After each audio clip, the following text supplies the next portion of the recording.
So we've got this insane story that became nothing during the opening of the NBA Finals on ESPN ABC, where it was reported that the Lakers were in hot pursuit of Danny Hurley, UConn coach, reigning multiple-time national champion, Danny Hurley from UConn. And it was the big hullabaloo. They're asking him about it at the NBA Finals. And now, drum roll to the Lakers hiring Danny Hurley. It is imminent. The decision happening on a Monday, and Woj tweets, as swept away as Hurley became by the Lakers' courtship and vision for him, he ultimately couldn't walk away from a chance to make history and pursue a third straight NCAA title. Even before the Laker talks, Hurley already had a UConn offer to become one of the highest paid NCAA coaches, and those talks will continue per sources.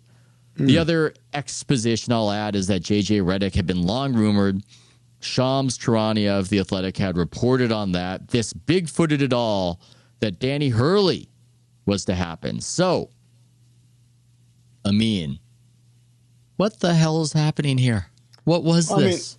No, clearly Shams had incorrect information and Adrian had the correct information, and everything was going to happen for Dan Hurley. And then at the 11th hour, Dan Hurley changes his mind, but conveniently, Adrian finds out and lets us know that he changed his mind. It reminds me of the oracles in ancient Greece. What's that? The gods say you guys need to donate some more money to the and women.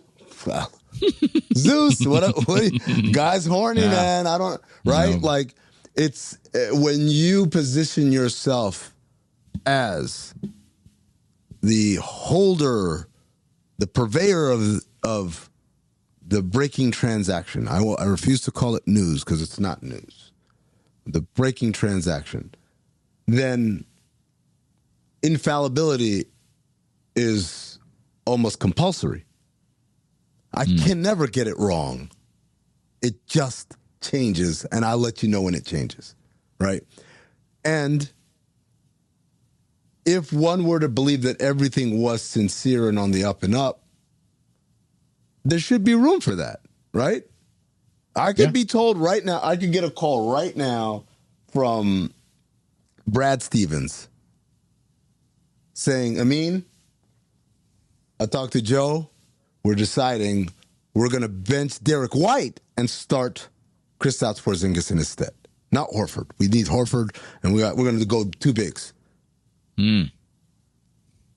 Brad Stevens, the president of the team, tells me this. Yeah. Game time on Wednesday, changed our mind. We're going to sit Horford instead. Yeah. Am I wrong? It was not my decision. I'm merely passing along information, right? That's, in a perfect world, we have to accept that, hey, man, people change their minds, whatever.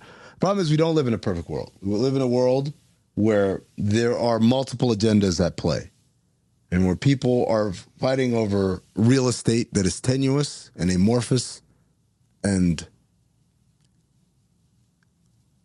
I don't even call it anachronistic, but it's just like it's here one moment, it's gone the next, right?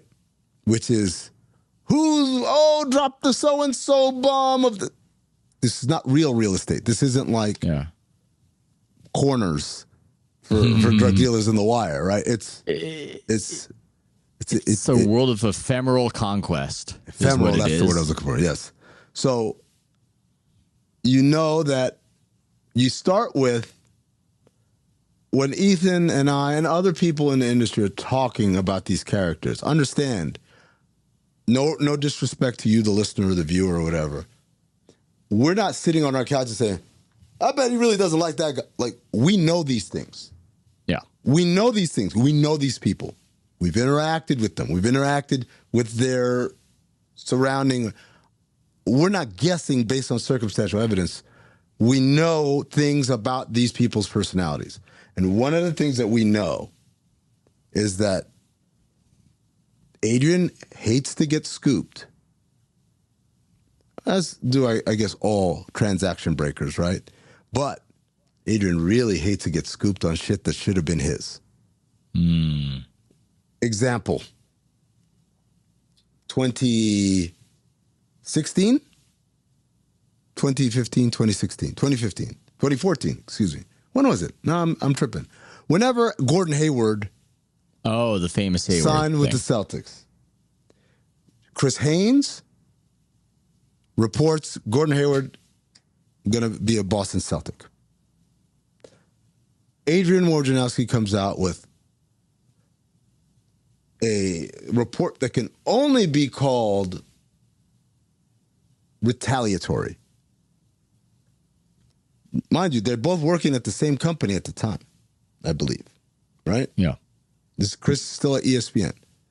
So rather than be like, hey, I know there are reports out there that saying he's going to Boston, I have reports that say he has not made a decision yet. But he doesn't frame it like that. He frames it very clearly like, that's an incorrect report. This is the correct report.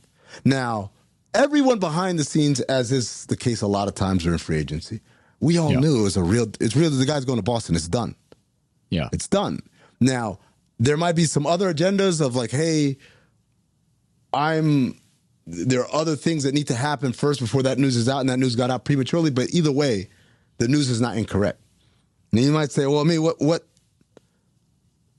the angle? Well, the angle is that Adrian is one of his close sources is Mark Bartelstein, head of Priority Sports, that represent Gordon Hayward.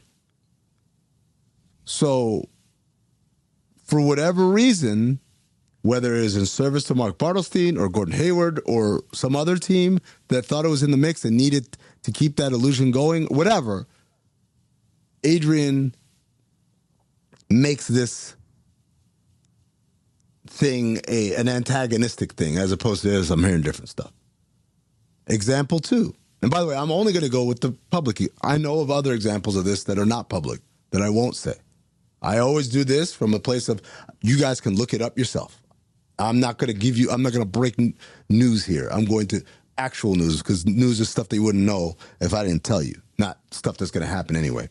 So another example of this was Ben Simmons to Brooklyn. Brian Windhorst, again, company colleague to Adrian, goes on and says, this thing is in the deal zone. We are in the final stages of this deal getting done. Again, Adrian has the option to say, I know what Brian's reporting. I got to tell you, my sources are saying something completely different. They haven't even spoken to one another. But he doesn't do that. He chooses to be attacking in the characterization of any other reporting. And what ends up happening? Ben Simmons ends up in Brooklyn within hours of Brian Windhorst telling us that they are in the final stages of a deal zone, and within hours of Adrian telling us they haven't even spoken. What's the connection? Daryl Morey, known to be a source of Adrian. A lot of Daryl Morey news goes out through Adrian. So when that stuff happens and it doesn't go through the way station that is Adrian Wojnarowski, that seems to perturb him even more than the usual, I just got scooped because I wasn't in on it. It's like, whoa, I had the choice seat. I was front row. So we fast forward to this story, and you have a story broken by not a colleague, someone he views as direct competition in a very fierce adversarial rivalry. He breaks the news that it seems like the Lakers are closing in on a deal with J.J. Redick, who is an ESPN colleague. Now, how would Shams Charania, who works at The Athletic, have the inside scoop on something that Adrian he's this guy right here. I'm on the countdown desk. The guy's right down there. So there is that. Again, I'm not guessing from my couch. I'm telling you, this guy doesn't like it when he gets scooped on shit that he thinks should have been his. And when I said doesn't like it, I don't mean like nuts. I'm talking about a reaction that one would not believe to be commiserate with Yeah. the nature of the thing. Like, what's the big deal? Who cares? But no, he takes it very hard. And then you have a guy in J.J. Redick who, regardless of whether he's going to take the job or not, does not want to deal with this sort of speculation while he's covering his first NBA Finals. I don't know JJ. I'm not going to participate here, pretend I'm best friends with JJ. I'm saying I know that dude wants, because he said it, I just want to focus on the finals. I don't want to answer any questions about the Lakers coaching job as this distracts, right? So if we're to assume that Adrian is upset, as he usually is, about something that he got scooped on, and we're to assume that JJ, as he told us, would rather this story not be a story, what's the best way to throw cold water on all of that? Little Danny Hurley. In one fell swoop. In one fell swoop to A, give JJ some respite, but B, take a rival story and a rival's thing and say, don't listen to that guy. He don't know what he's talking about.